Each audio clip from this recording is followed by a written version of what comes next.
Assalamualaikum warahmatullahi wabarakatuh. Hai teman-teman, selamat datang di channel ini. Perkenalkan, nama saya Feni Anestia. Kali ini kita akan membahas tentang sunnah-sunnah di dalam sholat. Mungkin sebagian dari kita sudah familiar dengan sholat, tapi tahukah kamu bahwa ada sunnah-sunnah tertentu yang sangat dianjurkan dalam sholat?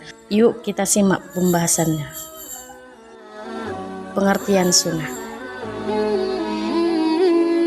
Sebelum masuk ke sunnah dalam sholat, kita perlu memahami dulu apa itu sunnah. Sunnah adalah amalan yang dilakukan oleh Nabi Muhammad SAW yang tidak wajib. Namun, jika dilakukan akan mendapat pahala. Sunnah ini mengiringi kewajiban dalam agama Islam, termasuk dalam sholat dan berfungsi untuk menyempurnakan ibadah kita. Sunnah sebelum mengerjakan sholat. Sekarang kita masuk ke sunnah-sunnah sebelum melaksanakan sholat. Yang pertama, bersiwak atau menggosok gigi.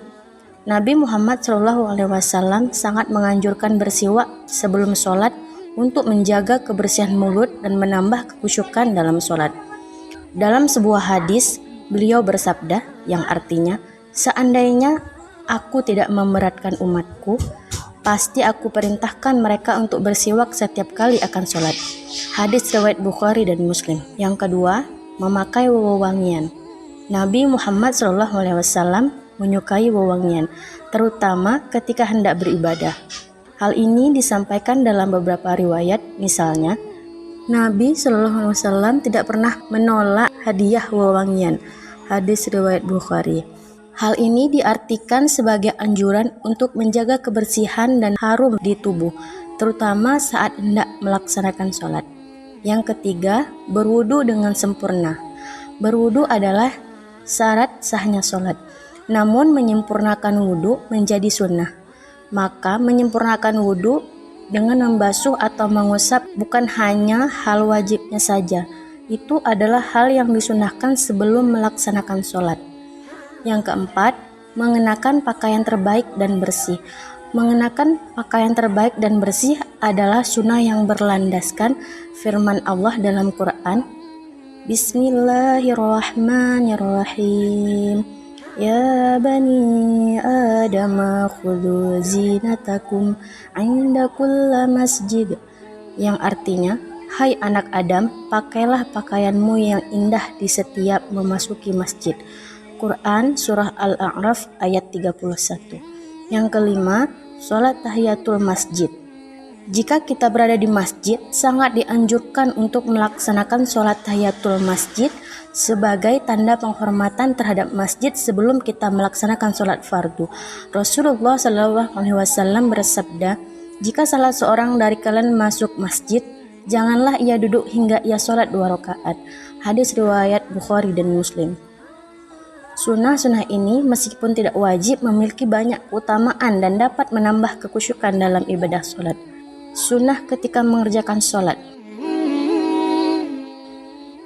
Sunnah dalam sholat juga banyak. Di antaranya adalah sunnah ab'ad dan hayat. Sunnah ab'ad, sunnah sholat yang jika ditinggalkan maka dianjurkan melakukan sujud sahwi.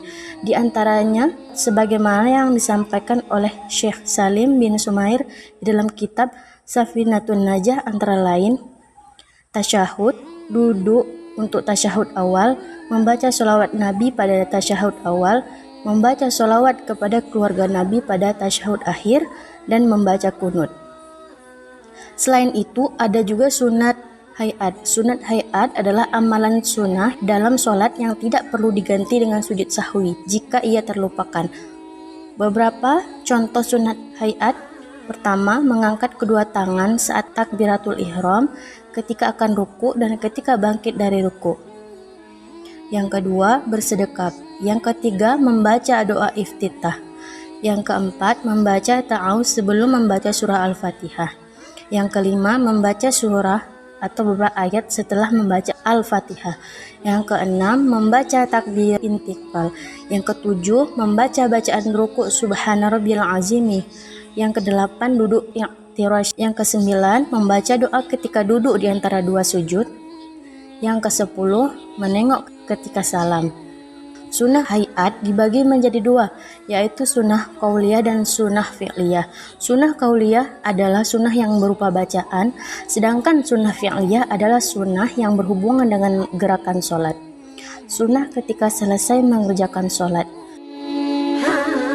Ada beberapa sunnah yang sangat dianjurkan seperti: pertama, membaca istighfar dan zikir.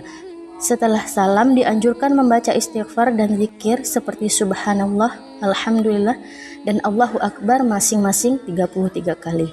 Yang kedua, membaca ayat kursi. Nabi SAW sangat menganjurkan membaca ayat kursi setelah sholat fardu sebagai pelindung dari berbagai gangguan. Yang ketiga, membaca surah Al-Ikhlas, Al-Falaq, dan An-Nas.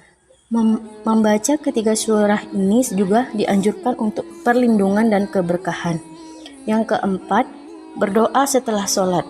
Berdoa setelah sholat adalah waktu yang mustajab, maka manfaatkanlah kesempatan ini untuk berdoa memohon kebaikan dunia dan akhirat.